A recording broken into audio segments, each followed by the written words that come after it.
Avant d'entrer dans le vif du sujet et d'observer les tissus qui forment le corps humain à l'aide d'un microscope, j'ai invité le docteur Valéria Busoni pour nous parler d'un projet dont elle est à l'initiative, qui s'appelle « Le savoir-voir » ou « Comment entraîner à l'observation ».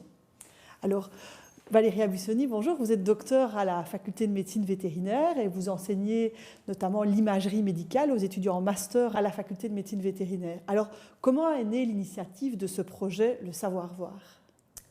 C'est depuis que j'enseigne l'imagerie médicale que je me questionne sur comment faire prendre conscience aux étudiants des processus mentaux qui se passent quand on lit une radiographie, sur comment les stimuler, justement, observer ce qu'ils regardent. Et ces projets est né en particulier en 2012, quand nous avons eu l'opportunité de postuler pour un financement pour un projet pédagogique transversal, notamment avec les histologistes, et c'est de là qu'est né le projet Savoir-voir. Et c'est dans le cadre de ce cours d'imagerie médicale que vous avez pu vous rendre compte que finalement, c'était une compétence difficile à acquérir pour les étudiants. Oui, c'est surtout en clinique, en fait. En clinique, lors de la dernière année, qu'on se rend compte de comment c'est difficile de transmettre cette compétence aux étudiants. Léonard de Vinci, dont d'ailleurs vient le nom savoir-voir du projet, disait qu'il y a 3 catégories de personnes. Donc ceux qui voient quand on leur montre, ceux qui voient tout seuls et ceux qui ne voient jamais rien.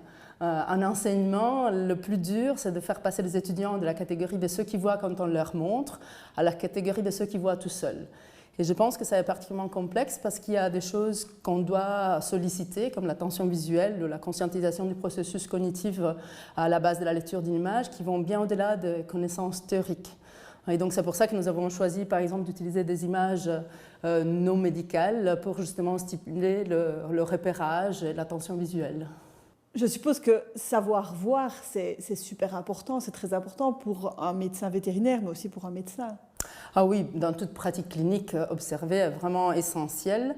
Et bon, d'autant plus en médecine vétérinaire, les patients ne parlent pas, donc c'est peut-être encore plus important qu'en médecine humaine. Et je pense que, au fur et à mesure qu'on avance dans la pratique, on se rend compte aussi que c'est important de prendre conscience de la complexité du processus, de bien observer, de bien savoir voir. Parce que c'est comme ça qu'on reste critique, qu'on réduit les erreurs cognitives, qu'on peut progresser aussi.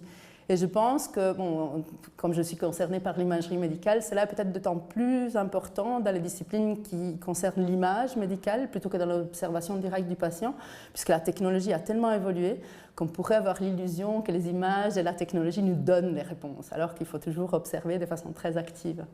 Dans le domaine de l'histologie, l'observation et la capacité à repérer des détails dans une image est une qualité primordiale. Vous proposez d'ailleurs des clés qui permettent de stimuler le repérage visuel de manière systématique. Est-ce que vous pouvez m'en dire plus ? Oui, l'idée est vraiment de faire prendre conscience à l'étudiant de comment il fonctionne quand il balaye une image à l'écran. Donc, dans des exercices comme celui-ci, par exemple, nous montrons différentes façons de balayer l'image. Et on invite l'étudiant à nous dire comment il a fonctionné quand il a regardé l'image précédente.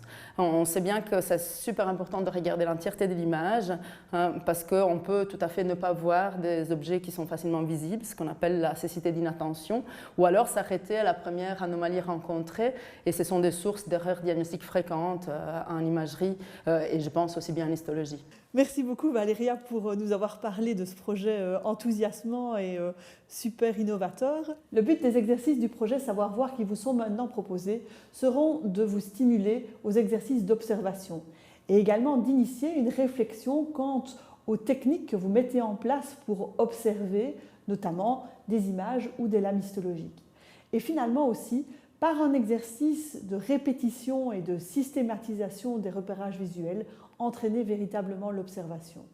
Ensuite, dans la prochaine séquence vidéo, nous vous initierons aux incidences de coupe et nous verrons ensemble que certaines structures prennent un aspect complètement différent en fonction du plan dans lequel il a été coupé.